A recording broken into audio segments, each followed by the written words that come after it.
10월 20일 베트남 진리교 주일 예배에 함께 하신 여러분 모두를 주님의 사랑으로 환영합니다. 날씨가 정말 덥죠? 어제 제가 교회 사무실에 있는데 갑자기 우장창 소리가 나가지고 나가보니까 교회 그 중간에 있는 들어오는 그 정문 유리가 한쪽이 완전히 박살이 났더라고요. 그래서 순간 제가 무슨 바보 같은 생각을 했냐면 날씨가 너무 더워가지고 유리가 녹아내렸나 그런 생각을 했습니다. 날씨가 정말 덥습니다. 여러분 앞뒤 좌우 보시면서 더운데 건강 조심하세요 이렇게 인사했으면 좋겠습니다.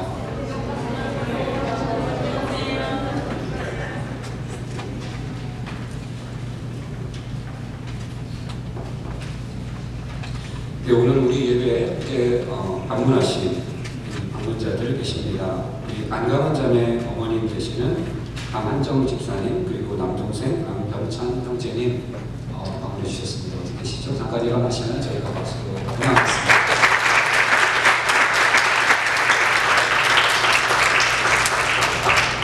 감사합니다. 제가 기도하고 말씀 전하겠습니다. 하나님 아버지 감사합니다. 귀한 주일 우리가 허락하여 주시고 또 주님께서 사랑하시는 자녀들을 이렇게 한데 모아서 주님 예배케 하시니 감사합니다.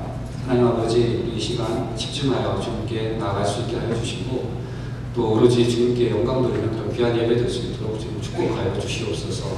하나님 아버지 주님 사랑하시는 이 교회와 이 자녀들을 위하여 주께서 예배하신 귀한 은혜가 우리 가운데 넘칠 수 있도록 주님 함께하여 주시고 주님 이 시간을 통하여서 우리 마음이 새롭게 되고 우리 믿음이 더욱 굳건해지며 하나님을 향한 사랑이 날로 또 새로워지는 그러한 귀한 은혜가 있을 수 있도록 주님 축복하여 주시옵소서. 감사드리며 예수님의 이름으로 기도하옵나이다. 아멘. 오늘 함께 보실 하나님의 말씀은 디모데후서 4장 9절부터 22절입니다. 디모데후서 4장 9절부터 22절까지 말씀을 저와 여러분이 한 절씩 교독하겠습니다.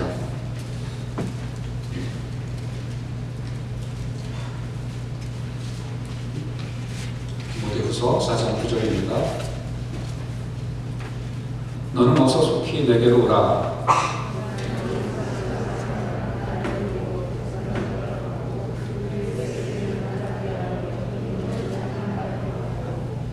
누가만 나와 함께 있느니라. 내가 올 때 마가를 데리고 오라. 그가 나의 일에 유익하니라. 내가 올 때 내가 들어와 가부의 집에 둔 겉옷을 가지고 오고 또 최근 특별히 가죽 종이에 쓴 것을 가져오라.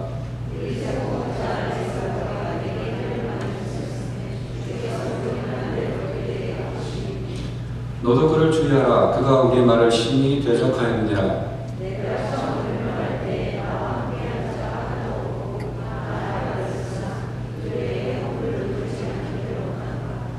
주께서 내 곁에 서서 나에게 힘을 주시면 나로 말미암아 선포된 말씀이 온전히 전파되어 모든 이방인이 듣게 하려 하시니니 내가 사자의 입에서 건짐을 받았느니라.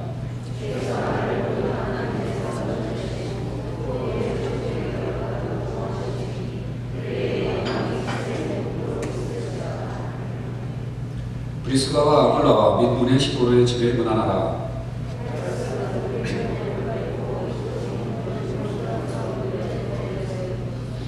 너는 겨울 전에 어서 오라. 이블로와 그대와 리노와 글라우디아와 모든 형제가 다 내게 문안하느니라. 나는 주께서 내 심령에 함께 계시기를 바라오니 은혜가 너희와 함께 있을지어다. 아멘.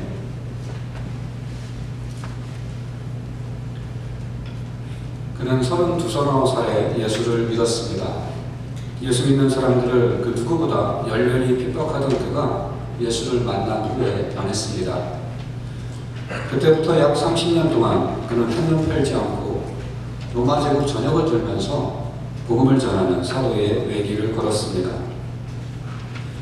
주님을 위해서 모든 것을 버리고 부르심의 상을 위해 선한 싸움을 싸웠고 아무리 고통스러워도 오직 표대 되시는 주님만 바라보고 죽도록 충성한 사람이었습니다. 그가 바로 기독교 역사상 가장 위대한 사도로 불리는 바울입니다. 오늘 본문 디모데후서는 사도 바울이 로마의 옥중에서 에베소에서 사역하고 있는 믿음의 아들 디모데에게 보낸 마지막 편지입니다. 많은 신앙인들은 이 편지를 읽으면서 눈시울을 붉히곤 합니다. 그것은 순교를 앞둔 바울의 흔들림 없는 결연한 믿음 때문이기도 하지만 또한 숨김없이 드러낸 그의 가장 인간적인 고백들이 이 편지 말미에 담겨있기 때문이기도 합니다. 오늘 본문을 통해 사도 바울의 지극히 인간적인 면모와 그가 마지막으로 디모데에게 부탁한 말의 의미를 생각하며 은혜를 나누기 원합니다. 오늘 본문을 통해 가장 두드러지게 드러나는 바울의 인간적인 면모는 그의 외로움이었습니다. 바울은 이방인의 사도로 부름받은 참 증인으로서 평생을 선한 싸움을 싸웠습니다. 그는 오늘 본문 바로 앞구절에서 달려갈 길을 마치고 믿음을 지켰으니 이제 나를 위해 의의 면류관이 준비되어 있으며 나뿐만이 아니라 주님을 사모하는 모든 사람에게 면류관이 주어질 것이라고 담대히 고백하고 있습니다. 그러나 이 위대한 믿음의 사도도 극심한 외로움을 느꼈습니다. 그는 두 번째로 로마 감옥에 투옥되어 있는 상태입니다. 첫 번째 투옥되었을 때에는 하나님의 은혜로 풀려나서 스페인까지 복음을 전했지만 이제 다시 체포된 것입니다. 이때 그의 나이가 약 70세 정도로 추정됩니다.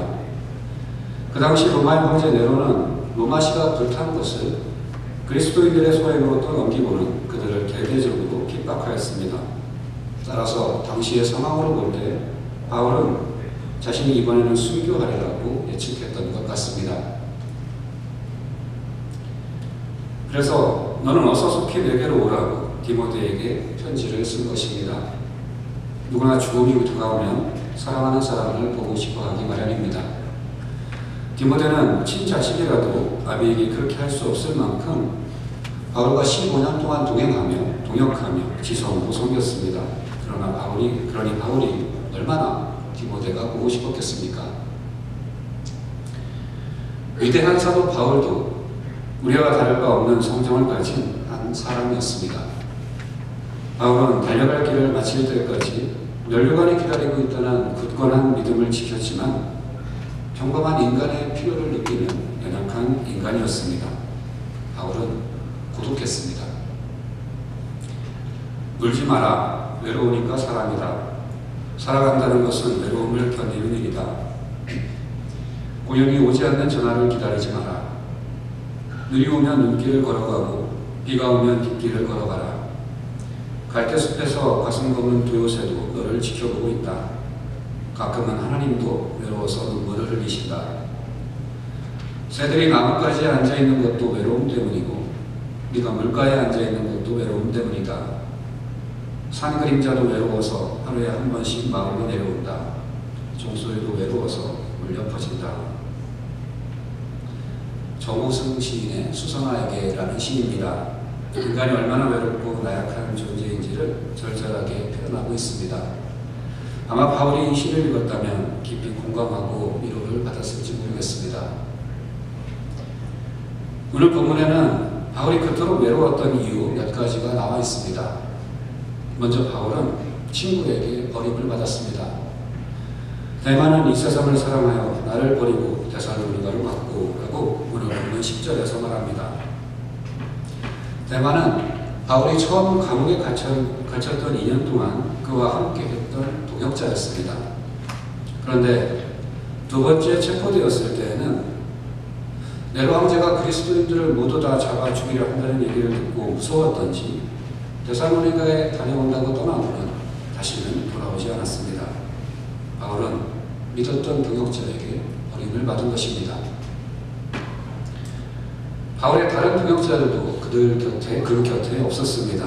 그레스게는 갈라디아로, 디도는 달마디아로 갔고 두기고는 에베소로 보낸 상태였습니다. 지금은 바울 옆에 누가만 있는 형편입니다. 동역자들 대부분이 그의 곁을 떠난 지금 나이 많은 바울은 무척이나 외로웠습니다. 또한 바울은 구리세공업자 알렉산더에게 해를 받았습니다. 구리세공업자 알렉산더가 내게 해를 많이 입혔음에 주께서 그 행한 대로 그에게 갚으시리니 너도 그를 주의하라. 그가 우리말을 심히 대적하였느니라. 알렉산더는 구리를 가지고 장식품을 만들던 사람이었습니다. 그런데 그는 바울의 복음 전도를 방해하고 심한 핍박을 가했습니다. 오죽하면 이 사람에 대해 주의할 것을 디모데에게 권면했겠습니까? 만약 이 알렉산더가 디모데전서 1장 20절에 나오는 그 알렉산더와 동일인이라면 그는 한때 그리스도인이었음에도 불구하고 바울에게 징계를 받은 것에 앙심을 품고 끝까지 바울을 쫓아다니며 대적했던 것으로 보입니다. 게다가 바울은 잡혀서 처음 법정에 섰을 때 그 누구의 도움도 전혀 받지 못했습니다. 내가 처음 변명할 때 나와 함께한 자가 하나도 없고 다 나를 버렸으나 그들에게 허물을 돌리지 않기를 원하노라. 바울을 위해 변호해주는 사람이 한 사람도 없었습니다. 누군가 증인으로 나서서 바울은 원수도 사랑하라는 예수의 가르침을 전하는 사람입니다. 그러니 그가 로마의 방안을 선동할 이유가 없습니다 라고 변호해주는 사람이 단 한 사람도 없었습니다. 그래서 바울은 극심한 고독 속에 사형될 날만 기다리고 있었습니다. 둘째로 바울에게 옷과 친구와 책이 필요했습니다. 바울은 다시 오실 주님을 가장 사모했지만 먼저 간절하게 디모데를 보고자 했습니다. 그러기에 2번씩이나 빨리 오라고 재촉하고 있는 것입니다. 간혹 어떤 사람들은 주님과의 교제가 그의 모든 필요를 만족시키기에 그리스도인은 외로움을 느끼지 못하며 따라서 친구의 필요성을 느끼지 않는 것처럼 이야기합니다. 하지만 인간적인 우정이나 관계는 매우 소중한 것입니다.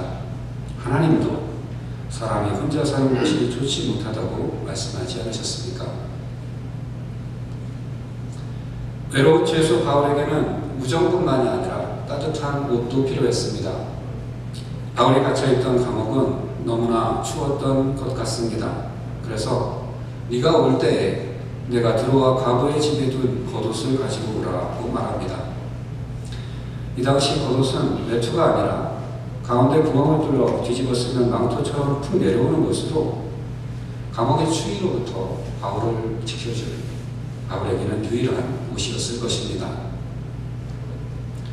또한 바울은 책을 가지고 오라고 합니다. 아마도 이 책들은 구약 성경 중 일부를 필사한 두루마리 사본들이 아니었을까 추측해 봅니다. 이 3가지가 바울에겐 필요했습니다. 주님과의 교제나 능력도 다 중요하고 필요합니다. 그러나 우리는 육신이 추울 때 의복이 필요하고 영혼이 고독할 때 친구가 필요하며 마음이 채워져야 할 때 책이 필요한 존재입니다. 이러한 것을 세상적인 문제로 생각해서는 안 됩니다. 저는 바울의 이러한 인간적인 면에서 더 큰 친근감과 위로를 느끼게 되는 것 같습니다.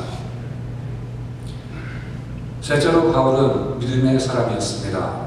바울이 인간적인 약한 면만을 보인 것은 아니었습니다. 그가 재판받을 때 모두 바울을 외면했습니다. 그러나 바울은 하나님께 저들에게 허물을 돌리지 않으시기를 바란다고 기도합니다. 내가 처음 변명할 때 나와 함께한 자가 하나도 없고 다 나를 버렸으나 그들에게 허물을 돌리지 않기를 원하노라. 예수님께서 제자들을 용서하신 것처럼 바울도 그들의 연약함을 이해하여 그들에게 허물을 돌리지 않기를 원한다는 믿음의 고백을 한 것입니다. 바울은 또한 17절과 18절에서 이렇게 고백합니다. 주께서 내 곁에 서서 나에게 힘을 주심은 나로 말미암아 선포된 말씀이 온전히 전파되어 모든 이방인이 듣게 하려 하시니 내가 사자의 입에서 건짐을 받았느니라.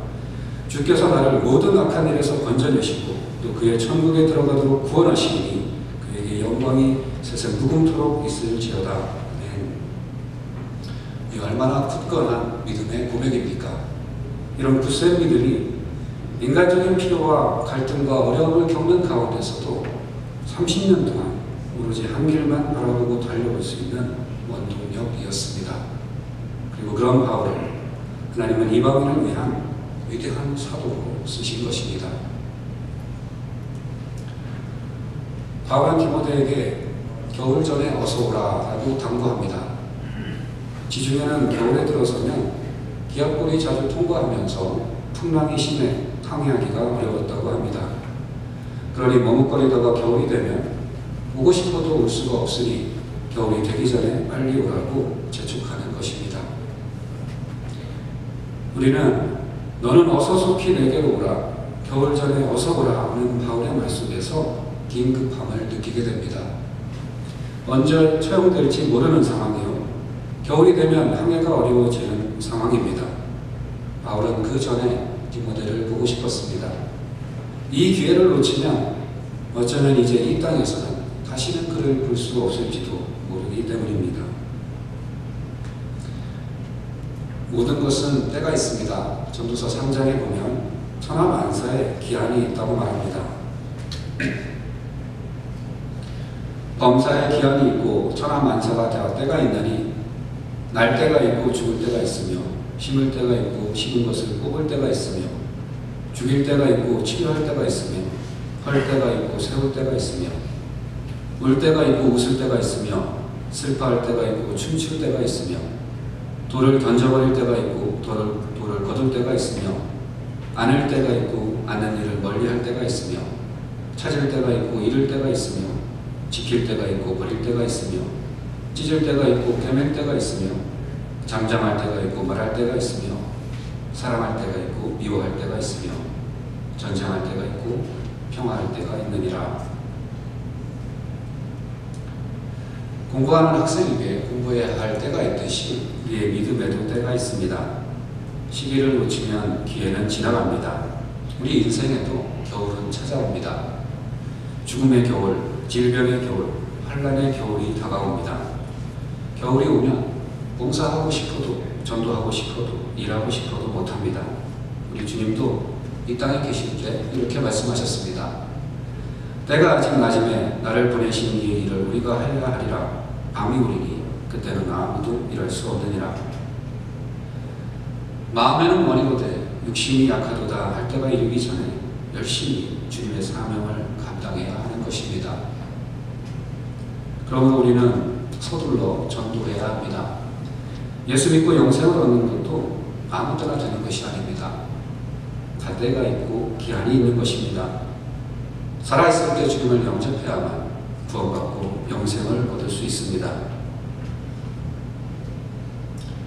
저희 집안은 불교 가정이었습니다. 우리 집안에서 가장 먼저 예수를 믿으신 분은 우리 아버지셨습니다. 아버지는 증조 할머니가 절에 보살님으로 계셨기에 그게 정이 되면 아버지의 부모님, 그러니까 제 할아버지 할머니도 아버지를 따라 예수 믿을 거라고 그렇게 생각했었다고 하십니다.